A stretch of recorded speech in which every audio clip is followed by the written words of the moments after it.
Hi everyone, I'm at London's Victoria Railway Station, up here on the balcony where I started my last trip. You're probably familiar with it by now, but it's one of my favourite spots.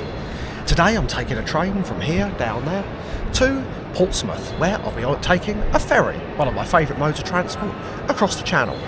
With Hurricane Melissa just passing, hopefully it's not too choppy out there, so we'll see how we go and hope for the best. Come and join me along the way. With that, welcome to Carl's Travel Channel, where every journey costs less than £200. Please sit back, relax and enjoy the ride. And always remember, the nearest exit may be behind you. And no, I'm not drinking beer today. I've got a Pepsi to start the trip. There's just enough time to collect my free coffee from the Leon, and then I'm off. Coffee collected from upstairs here in the Victoria Place shopping centre. Trains to Brighton and Portsmouth and the south coast are always from here down at platforms 15 to 19, so it's a little bit of a walk. However, I've got my coffee nice and easily, which literally only took about 1 minute to pick it up. So hopefully my train is ready for boarding and we'll head off.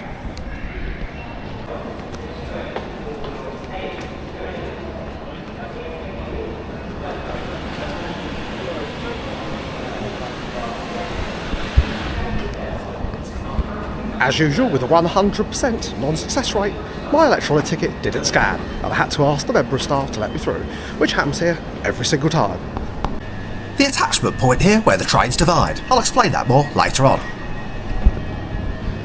And remember, for those who are not familiar with the Southern Railway, the Portsmouth train only uses the first 4 carriages, where it splits off. So you must be in the first 4 coaches to get to Portsmouth Harbour. The other 4 go to Bognor Regis.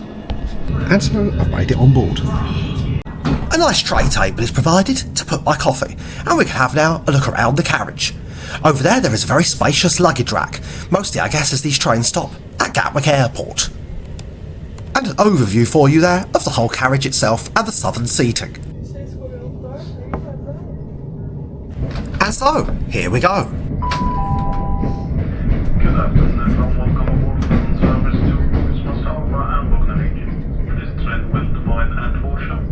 Passenger request service to Portsmouth Harbour, please use the front 4 coaches. Passenger request service to Bognor Regis, please join the remaining 4 coaches, coach 5, 6, 7 and 8. Once again, next stop is Cherbourg Junction, East Croydon, Gatwick Airport, 3 bridges, Crawley and Horsham, what is the frame of the light. We got plenty of time to make sure you're on the correct part of the train. Next stop is Cherbourg Junction. This is coach number. Welcome aboard the Southern service to Portsmouth Harbour and Bognor Regis. The next station is Clapham Junction. Please keep your bags and personal belongings with you at all times. If you see something that doesn't look right, report it to a member of staff or text the British Transport Police on 61016. See it, say it, sorted.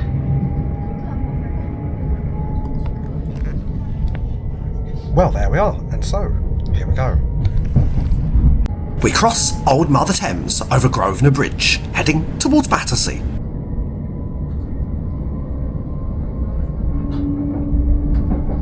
We pull into our first station stop, Clapham Junction, Britain's busiest railway station, or so they say. The platforms here 10 to 13 are an unusual mishmash of southern and southwest trains.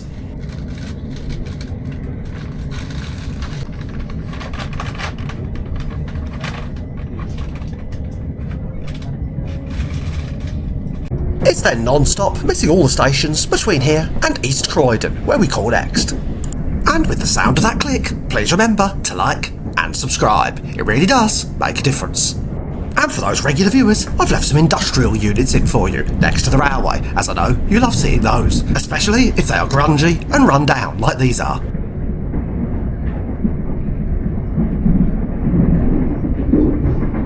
As we pass a Gatwick Express unit, let's speed this up a little, as I don't want you getting too bored. Sadly today I've skipped out most of the train journey, so we can get to the ferry quicker. Here we pass one of the track maintenance machines. We are now approaching East Croydon. Please mind the gap between the train and the platform.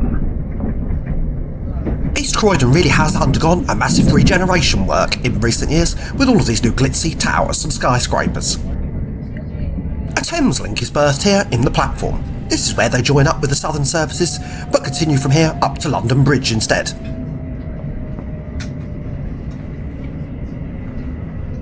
Now the fare I paid for today's rail journey, booked only around a month in advance, was £8 on the Southern Rail app. On this same route, you've got 3 options as seen on my channel before. The National Express coach for £4, this journey takes up to 3 hours. Southern Rail, as we are on now, for £8, takes around 2 hours or around 2 hours 15 on some journeys. And SWR, with the most expensive lead fare, starts at 1.5 hours for the shortest journey. So you can see your different options for the London to Portsmouth route and which you would choose on each day. You're probably thinking, why on earth did I not go on SWR today? Well, it was because yesterday there was the end of a very long engineering works programme and I decided not to risk it in case the engineering works overran and the line was still closed. We are now approaching Gatwick Airport. Please do not leave unattended items of luggage in the train or on the station. You cannot use Oyster or contactless payment beyond this station. Please leave the train here or you may have to pay a penalty fare. Passing the classic view of Gatwick Airport's runways from the train. Welcome aboard the Southern service to Portsmouth Harbour and Bognor Regis. The next station is 3 at Horsham, where the train will divide. Coaches 1 to 4 will continue to Portsmouth Harbour. Coaches 5 to 8 will continue to Bognor Regis. Please ensure you are travelling in the correct part of the train. This is coach number 2 of 8.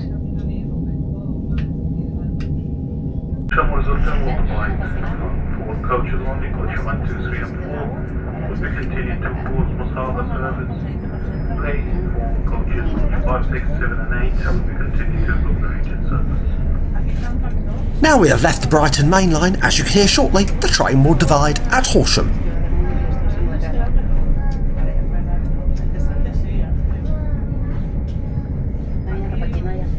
We pass one of this area's classic, old-fashioned style level crossings.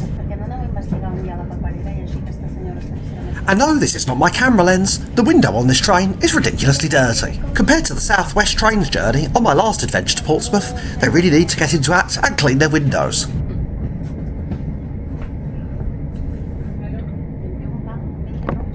Travelling in the correct part of the train. Please mind the gap between the train and the platform.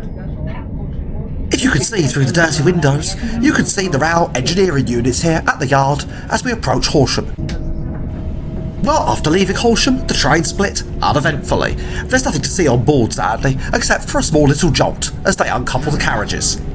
So we head on our way southwards toward the coast. This section of line affords some beautiful countryside and green scenery, sadly of course not looking too great in today's dark pendulous clouds and dirty windows. We enter here the beautiful valley of the River Arun with its marshes as we approach the town of its namesake, Arundel. And there, out in the distance, I can see it approaching through the trees, Arundel Castle. It really is a beautiful structure and fortress, and, very strangely, Arundel Castle is home to the Duke of Norfolk, despite of course this being West Sussex.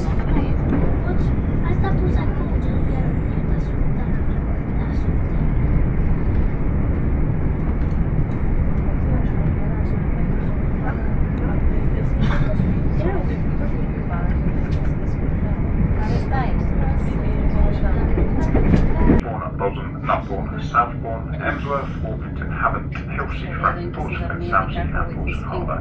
Next station stop will be Chichester. We just passed Barnham Station, which is where we rejoin the coastway for London to Brighton. We then pull out of the next station stop, Chichester, the county town of West Sussex. I hear there's a good sandwich store here called the Sandwich Club, which I'll have to try out on my next adventure. Bosham Station is the next station call, and with its well-appointed platforms, right down near the end is another one of those quaint little old level crossings. For the large part, we seem to now be reduced to a crawling pace, passing a beautiful level crossing here as we enter Knutbourne station. The sky is slightly brighter and the autumn colours are beginning to go a little more orange. It was at this stage of the journey, with stopping at all these little stations crawling along, I really was starting to feel a bit fatigued however, and kind of wished I was on the SWR, as you can see here. We rejoined the Portsmouth Main Line and South West Trains lines here at Havant, and I can swear that window is getting dirtier and dirtier as we go along. And crossing the causeway over onto Portsea Island. As we approach our penultimate stop, Portsmouth and Southsea, the train is once again so slow I'm going to have to speed the video up. You can also alight here at Portsmouth and Southsea for Portsmouth International Port, where we're going today, but I find Gunwharf Quays and Portsmouth Harbour Station much more salubrious and enjoyable. Down over to the right are the terminus bay platforms at Portsmouth and Southsea Station, but we'll be continuing here on the through platforms. Final stop done, we continue to crawl on into Portsmouth Harbour, over there with the university between the two stations. We are now approaching Portsmouth Harbour, our final destination. Thank you for travelling with Southern. Please remember to take all your belongings with you when you leave the train. As you can see, not many people stay on for this final station stop.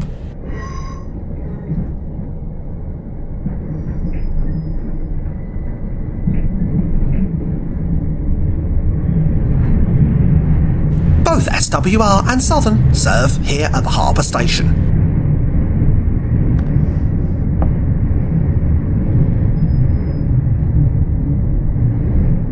Amazingly, despite the slow speed, as you can see on the screen, we're dead on time. A real miracle for railways in the UK. Right, it's time to grab my things and get off the train. A final look around at the seating inside and vestibule area. I do like those electronic advertising screens. Trash cans are provided in the doors for throwing away old rubbish. A wave goodbye to our Southern Electrostar train for today. And welcome to Portsmouth Harbour Railway Station.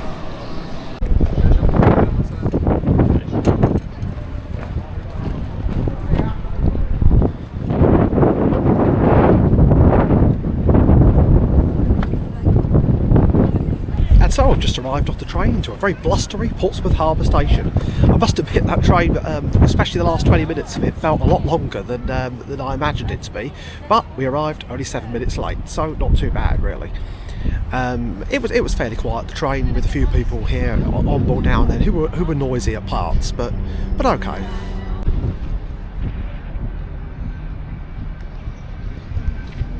Right adjacent to the railway station here is the bus station, where I must catch the bus from to Portsmouth International Port in a while. But first of all, let's go and see if I can find a beer.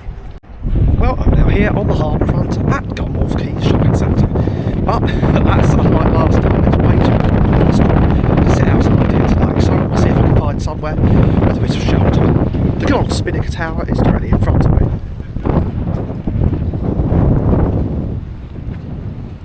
If you wish to see my journey to the top of the Spinnaker Tower, it's in my Portsmouth to Santander video on my channel. Now, this historic vessel was certainly not here last time I came. There's some kind of old tall ship here registered in Jersey, so we'll go and check that out first.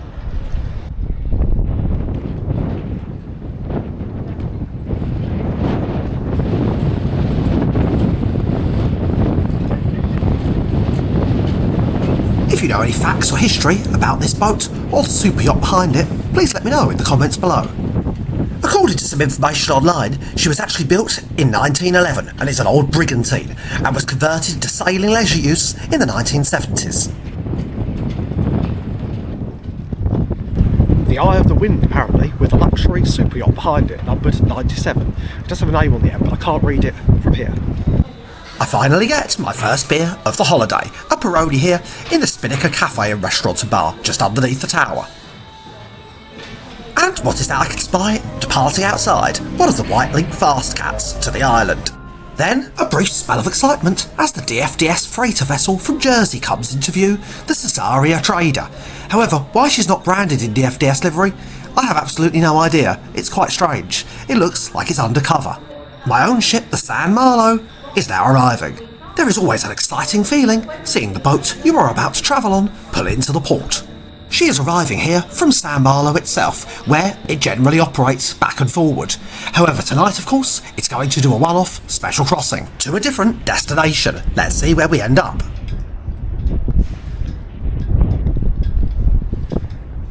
Well, beer finished. It's certainly a lot more rainy and wet and blustery out here now than it was earlier. So let's go and see if we can find some food.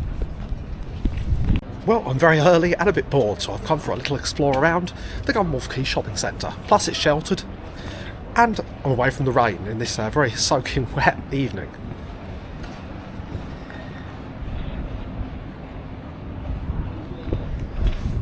It looks like this top level, however, is all closed off, so just empty units and stores. But we'll go for a little walk around anyway, just for a bit of exercise, because I've been sitting down for the last few hours in a cafe and on the train.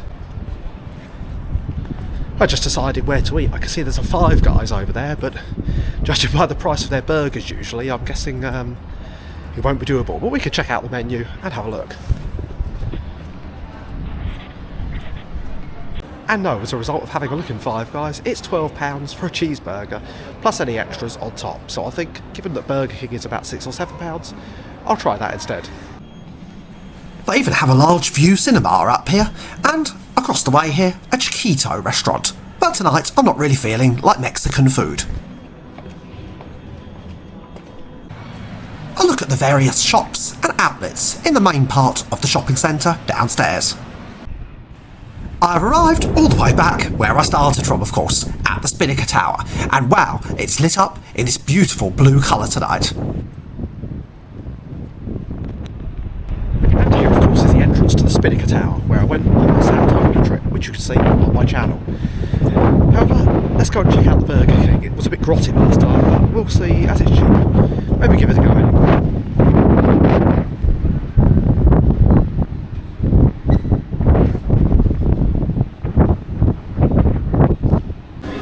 Well, the Burger King was okay, but not cheap at over £12 for a meal. The drink, however, was awful and tasted of some kind of detergent from the machine. Well, the burger was okay, but the onion rings were very, solidified and quite difficult to eat. As for the drink, when I tried to put the cup into the machine, it sprayed it with some disinfectant thing and smelled really weird, so I decided not to risk it for my holiday and to not have any drink. So, yeah, maybe I should have got a Five Guys instead, but overall, it was okay, I suppose, for about £10.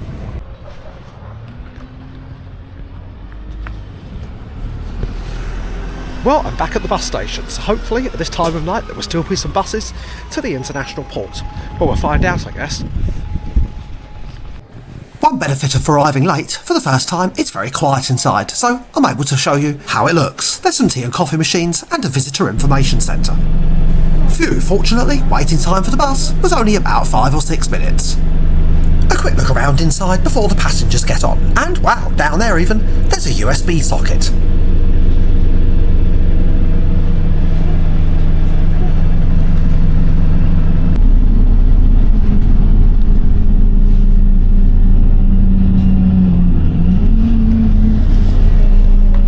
Onto the bus, and for some reason the fare today was £2.60, a lot more than last time.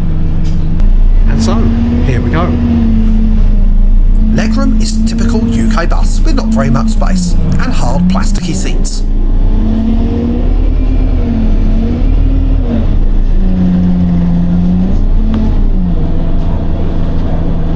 You can see the masts there of the classic HMS Warrior in the distance.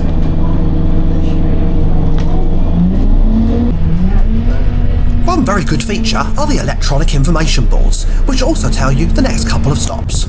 The total bus journey was only around 12 minutes.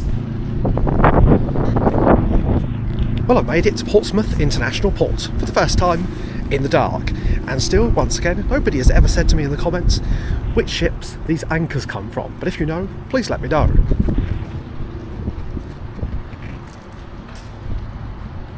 Well, check-in was nice and quick and easy, and only literally took around 1 minute. And today, probably for about the first time, the check-in clerk was even very friendly. A look across the upstairs of the terminal, where the cafe and bar is located. Now, however, it's time for me to head through security, so I'll see you on the other side. Well, security was nice and quick and easy, and already we're boarding the ship. Here we are, about to enter the ramp. The excitement builds as we're about to go inside the ship.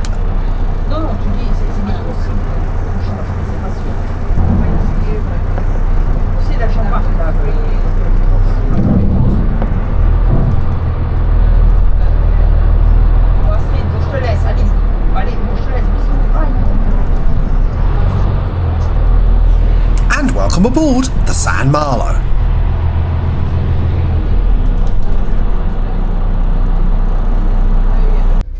Immediately greeted by this beautiful slogan on deck 8, the 8 treasures, from the beauty of Saint Malo to Mont Saint Michel. Each floor has its own slogan based on its number, we'll check out the others later on. It's time to begin the usual hunt for my cabin.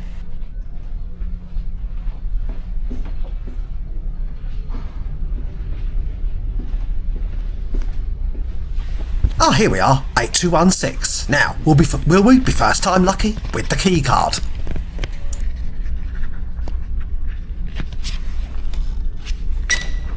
Wow, yes, amazing. We're in right away. I quickly drop off my bag in my cabin. May we inform you that our restaurant Le Littoral, located on deck number 7, will close in 30 minutes. Thank you. Our restaurant Le Littoral, located on deck number 7, will close in 50 minutes.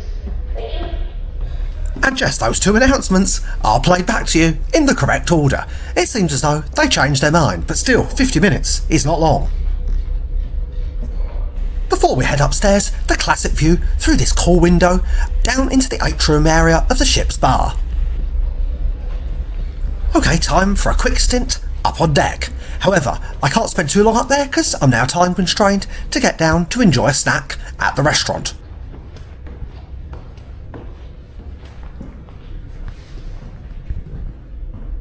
An overview here of the different facilities available on each floor.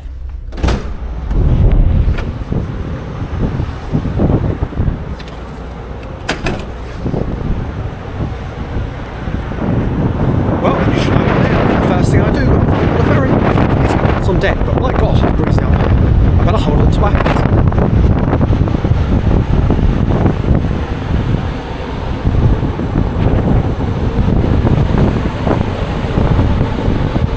I love this multicoloured wall here to the right and the various seating available. I don't think I'll be sitting out here tonight though. And to the right is the play area. Once again, I think this has more use during the summer.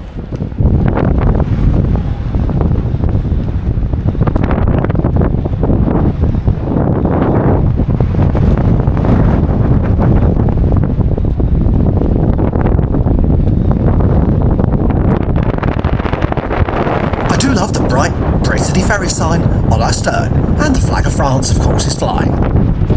Well, the car deck is certainly looking empty now, though. And amazingly, I've never seen this before. There's 3 of the E-Flexes all in port at the same time.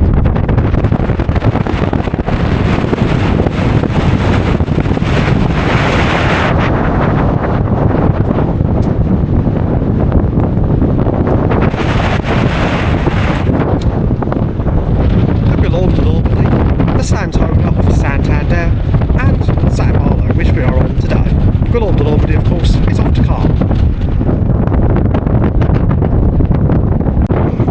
Let's get a little closer to the action over there to check them out.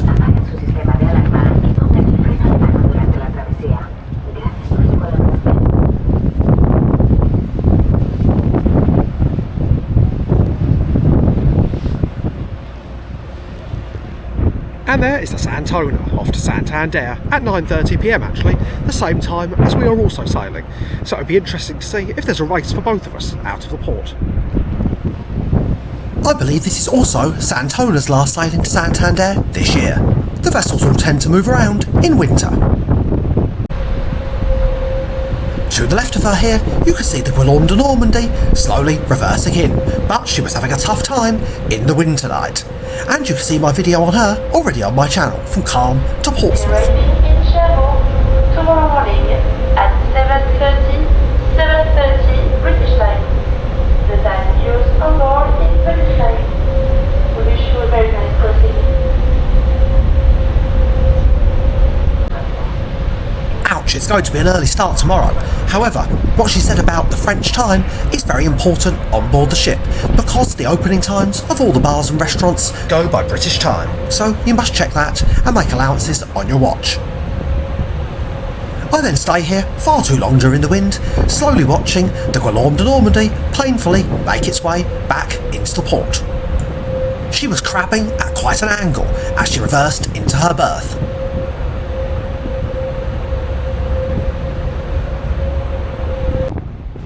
Even sped up to 3 times the speed, progress is still slow. However, you can really see how she's bobbing about.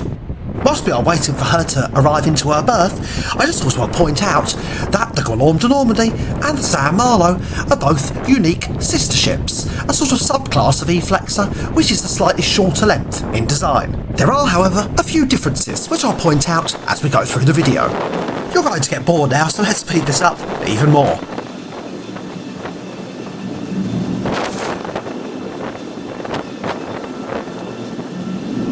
The Guillaume de Normandy, like the Saint Malo, is also registered in Morlaix.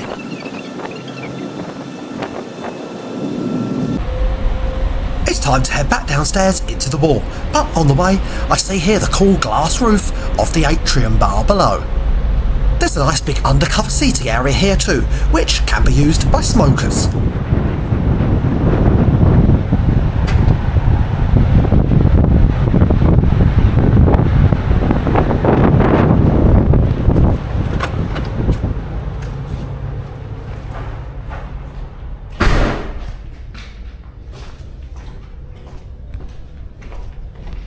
I'm feeling a little peckish, so I think it's time to go downstairs to the self-service restaurant to see if I can find a dessert, because I've already eaten my main tonight, so we'll see what they have there.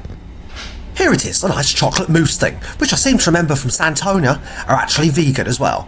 Price was only around €4, so it won't break the bank, and all eaten deliciously, although it was a bit rich. It's time to let it go down and have a look around the self-service here. As you can see, it's packed full of other diners, and there's a tough choice for which seat you would like to have. Now I got so excited tucking into my dessert, we've already left the dockside, which reminds me, our sailing time tonight was 21:30, and we're arriving in Cherbourg tomorrow morning at 8:30.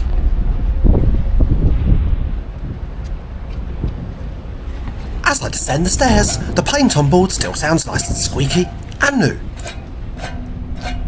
Now, I wonder what I could be looking for over here. Yes, you've guessed it. If you saw the video of the Guillaume de Normandy, located here is the ship's plate. And this is its sister ship, yard number W0278.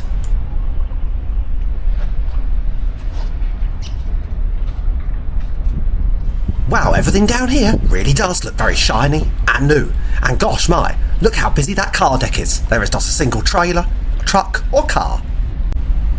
As we head off, we leave our sister ship, the Guillaume de Normandy, behind, and if you wish to see the video of her, please check it out on my channel, From Calm to Portsmouth. Whilst these are both identical shortened D-flexers, there is one difference however between the two vessels. One has an extra car deck, whilst one has an extra deck of cabins. This vessel, which we will see tomorrow morning on my tour around the vessel. The flag of France is already flying here proud, with the illuminated Brittany Ferries sign behind. I then go downstairs for cover in the warm as it was getting a bit too nippy and chilly outside. I do like these cool, nautical themed portal windows.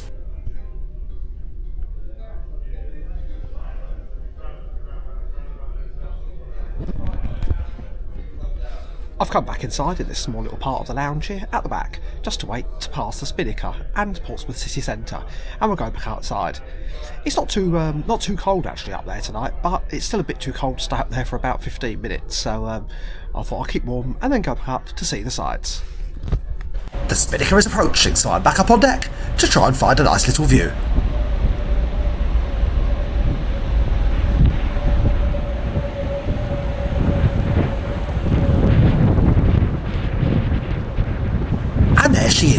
beautifully lit up blue with the white link St Clair berthed up in front. With its light green illuminated hull, you can also see that large super yacht that we saw earlier on at Gunwharf Quays.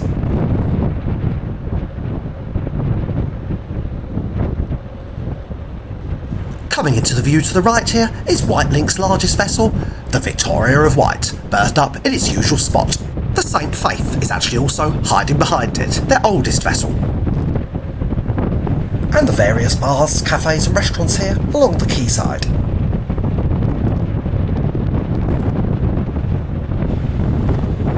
I then switched to the Gosport side for a change, and gosh, this really is the side that the wind is taking its battering to. You can see the old Navy fort there, just across. And a very blustery view on the other side there as we're looking out over Gosport. Back downstairs in the wall, it's time for my first beer on board. Price I think was only €5.95, really good value. And directly opposite here is the tiny games room. Well, compared to the old Breton, the games area opposite me and the stage on the ship are absolutely tiny, as you can see. There's only 3 machines even.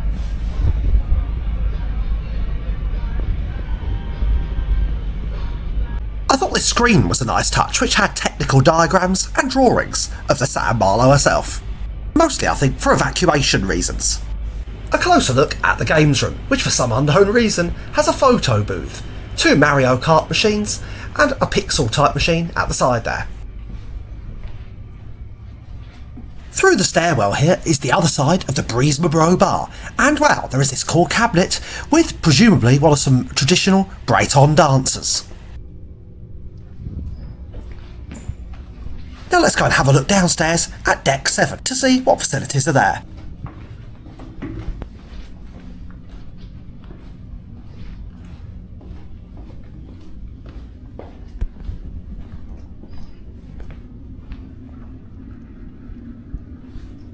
There is a spa therapy room down here, but I don't think it's open, of course. Pause the video to read any of the signs or deck plans if you wish. Right down the far bow end here is the a la carte restaurant Le Littoral. They also offer breakfast, which you could see up on the sign here. However, I am not sure if it's actually open on today's sailing. Looking at this, no. But the most important part of the tour is the cabin, of course. So a quick look around the room. So we've got some plug sockets here on the desk with USB available, and the TV and remote control. The 2 spare bunk beds which are not used, and of course one up there as well even, and the bed with its linen provided, and the nice array of usual E-flexer plugs available in the middle, and of course the faux window. The bathroom is very good. 2 towels provided, and the shower of course. I'm not quite sure why that's so low down. Loo roll, however, is well hidden, and I think there is some all the way back over there.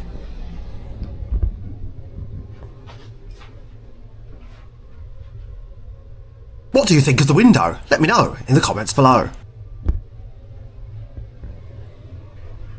There is of course the small little wardrobe by the door as you go in, and a nice little vanity mirror to see how beautiful you look. And I believe all cabins come with a television, something I've only seen on the E-flexers.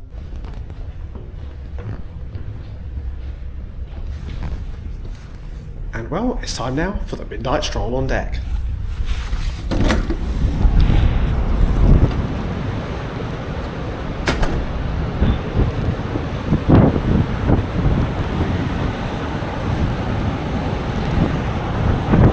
I must admit, I almost didn't do this stroll tonight as I was feeling exceptionally tired after the long day, and you can probably tell.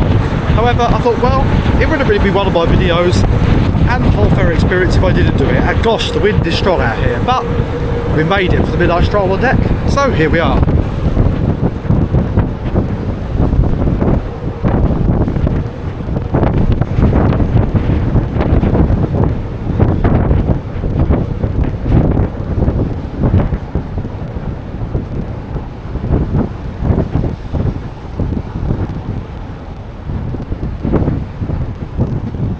and the flag of France is still flying down there, proud below.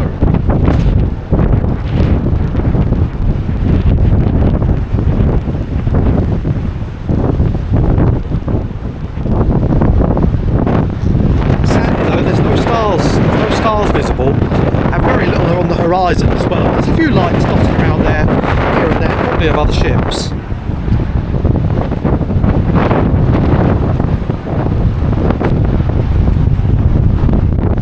Gosh, yes, it's very bracing out here, and I'd certainly be in windswept.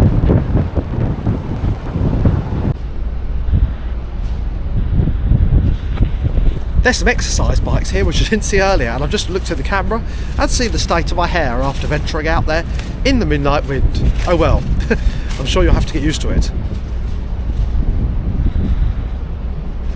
All of the E-Flexes seem to have these.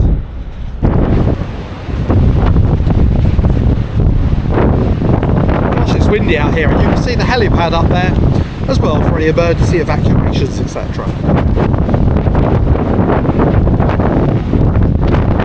I just noticed in the video there's another set of stairs here. I wonder where they go.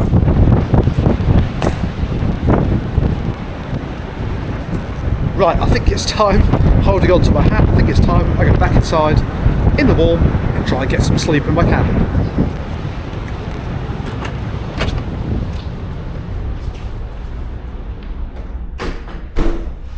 I make it back down to my lovely warm cabin and tuck myself nice and comfortably up in bed. In the cabin is the only place on board where you could definitely never get any mobile signal, but you could purchase 1 hour of Wi-Fi for only €3.50. Well, with that, good night from the Saint Malo and the English Channel, and I'll see you in the morning. A final look around my room before I drift off to sleep, hopefully with enough rest.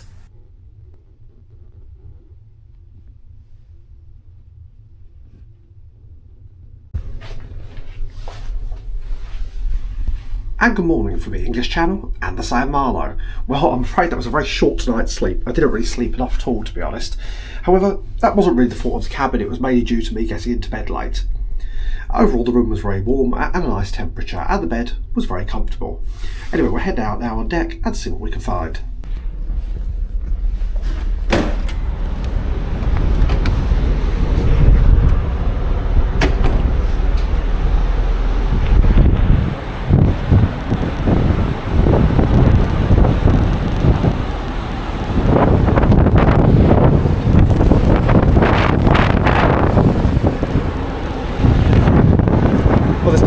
Coastline visible, so that's rather concerning. But anyway, I think we'll go back down the side and get some breakfast now it's open.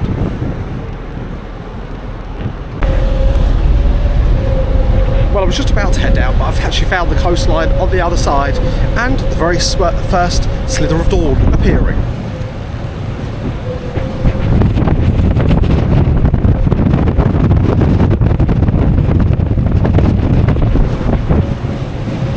The bar area at this time of the morning is all closed and empty, so it affords you a nice look around it. The stage area is there to the right, which is disused on this sailing, and the bar there to the left. This is where I was sitting last night, by the TV screens. And we arrive here at the self-service restaurant, Le Jardin. As always for Brittany Ferries, this is one of my favourite things on board. The full English breakfast was excellent, and including the cafe latte, it only cost around €13, a really great bargain. We hope you have had a pleasant sleep on board the Saint. We will be arriving in Cherbourg at 7:30 British time. Breakfast is now being served in the Sea Club and Le Jardin, located on deck number 8 at the front. We wish you a pleasant morning. The delicious breakfast nicely finished, it's time now to walk it off and have an explore around the ship's decks and facilities. Starting here in this nice little lounge, directly opposite the self-service restaurant. The Sea Club entrance is right down here by the bow, and if you're a member of the club, you get charged extra for your breakfast at €18.50. I love the various presumably Breton artworks on the wall here to the left. It's still of course British time on board, which is very worth remembering when we're arriving. In this section between areas, the various toilets and disability-friendly toilets are located. Back into the Breesma Bro Bar, where we were last night, and the little ornaments in the cabinet here. I believe that everything on board is step-free access, but you may wish to inquire with Brittany Ferries about that before booking. A look at the bar itself, sadly shuttered up at this time of the morning.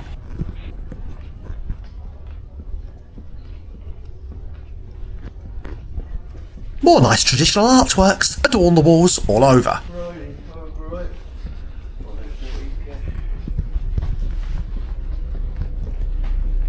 Let's now go and have a look down at Deck 7.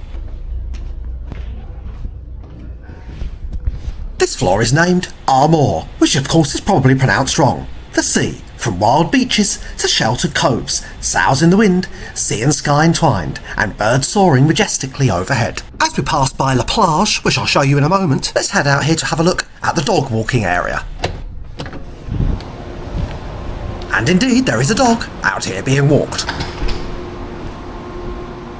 The lifeboats are really blocking the view here, however there is this one tiny little spot where you get a good view over the sides and outwards, and there in the distance I can see Cherbourg approaching.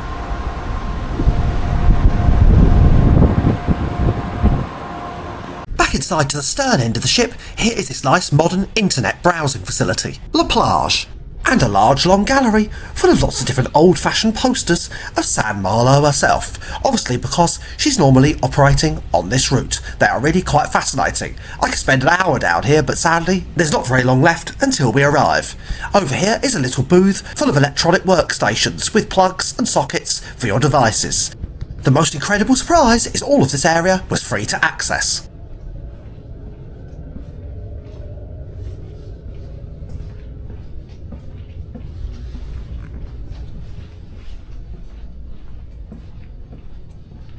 And right down the end here at the stern is the beautiful La Plage cafe and lounge area. It's really ultra modern, swish and funky. I really quite enjoyed it, and it is the only free space I've seen like this on one of Brittany Ferries' ships. It even has its own outside veranda deck looking at the stern with those cool little pod seats.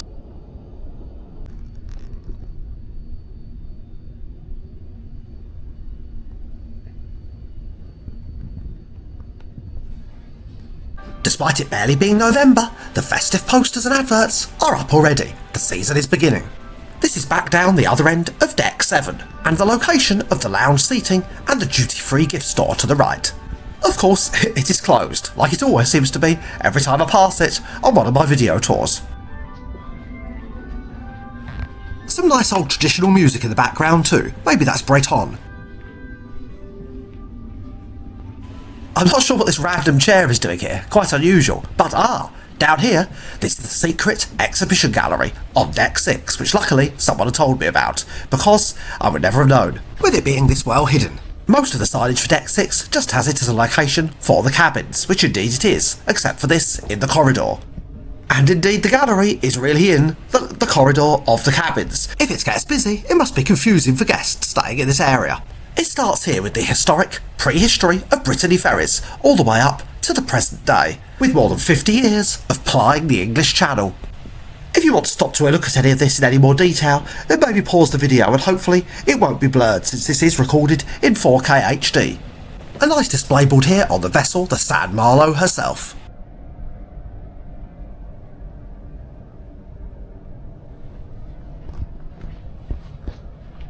And this bit I really liked, a timeline chronology featuring every one of Brittany Ferries' former and current vessels.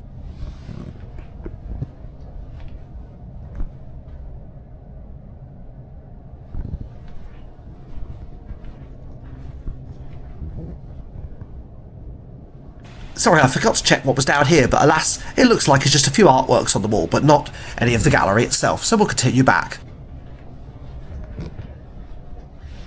These are probably people's favourites, the Normandy and the Breton.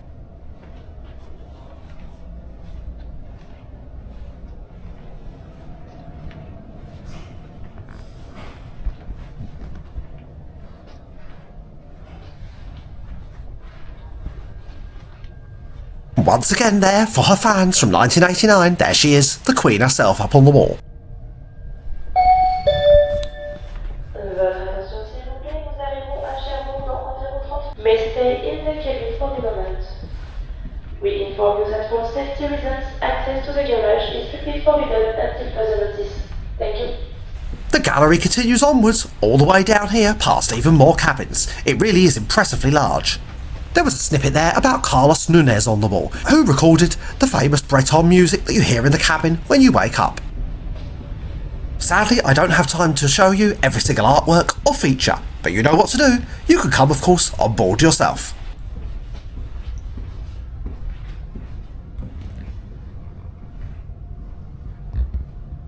Now this end gallery section here by the stairwell really was impressive. It's an old area of Breton art, featuring some of the best artworks from the ship herself. Which ship are you thinking? Ah, well there she is, in the display cabinet. Yes, it's the Queen, the Breton Morlaix, but you can still sail on her of course, as the Rosalind Franklin, with Balearia. And up on the wall here, some lovely snippets about her. Also up here is her original plate from when she was launched back in 1989 and built by Alstom. Do ships have a soul? I am sure many of my regular followers would argue that they do. A lovely piece here. And floor 6 has of course yet another name, from north to south to east to west. Imposing grey Breton granite, a constant reminder of Celtic links. Hang on, there's another name over here, Ros, with a whole different slogan. Well, I'm not reading that one out as well. You have to recite them all for yourself when you're next on board.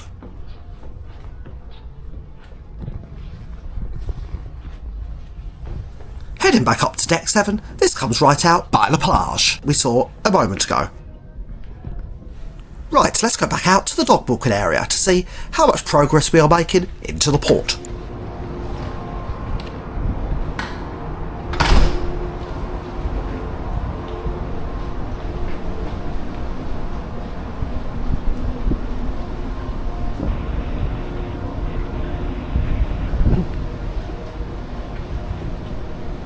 Oh, there's a larger area I missed earlier, due to a dog being in the way, where you could get right to the side. And wow, there we are, Cherbourg really is now approaching fast.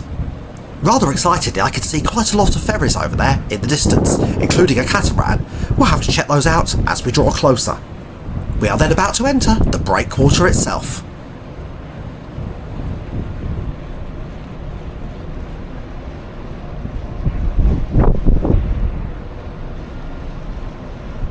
The end of the pier is labelled Port Militaire, presumably regarding the naval yard behind.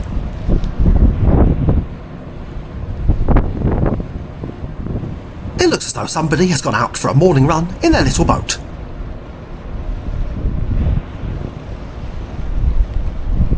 A beautiful sunrise as we approach the ferry terminal complex. Over there you can spot the Condor Voyager catamaran, the Galicia, also an E-flexer, and the Isle of Inisheer from Irish Ferries. Condor Voyager is here to be repainted into Brittany Ferries livery. We draw in past the Galicia herself, who's currently laid up here, not currently operating any routes.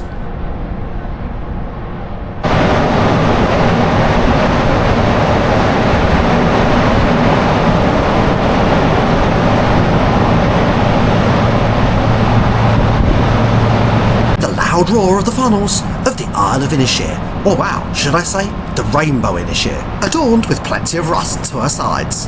Behind her is the Cité de la Mer, which is where I'll be going on the next video. Sadly, all good things come to an end. I'm on board the transfer bus and down in the car deck, heading out of the stern and into the terminal.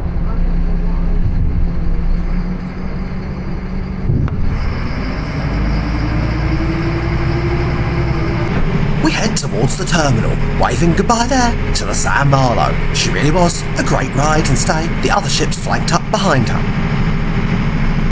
Security and passport control was nice and quick and easy, and I must admit though, it was a very long half-an-hour walk down a very boring road, but I made it here to the beautiful picturesque harbour. Well, after a very long walk into the town and some very messed up hair with my hat, I've made it to the port of Cherbourg. I'm still very tired however, so I have a little sit here on this seat, overlooking back across, and I can see my vessel, the Saint Malo, in the distance. There she is. This is the heart of the historic Old Town, with its beautiful theatre as a centrepiece.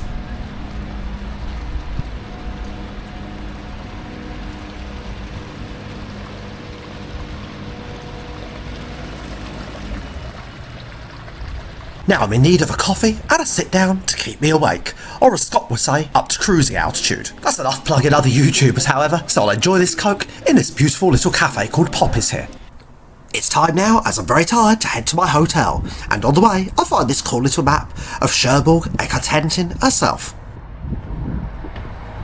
Now my hotel is somewhere behind these very large walls. And oh my gosh, what is this place? It certainly is very disused looking. I managed to check in, fortunately, but this is an old, disused hospital. It reminds me a little bit of something from Halloween. But to find out what awaits, you'll have to wait for the next episode. Now to summarise the very important trip costings, the Southern train outbound was £8, the Brittany Ferries one-way ticket was £16, and the cabin on board the Saint Malo was £64. The hotel here, £52, bringing a grand total, including that cheap bus of £2, to £142. Another really excellent value trip. I'll leave you to find out what happens at this creepy hotel in the next episode. And with that, thank you for watching Carl's Travel Channel. Please like, subscribe, and I'll see you, of course, on the next one.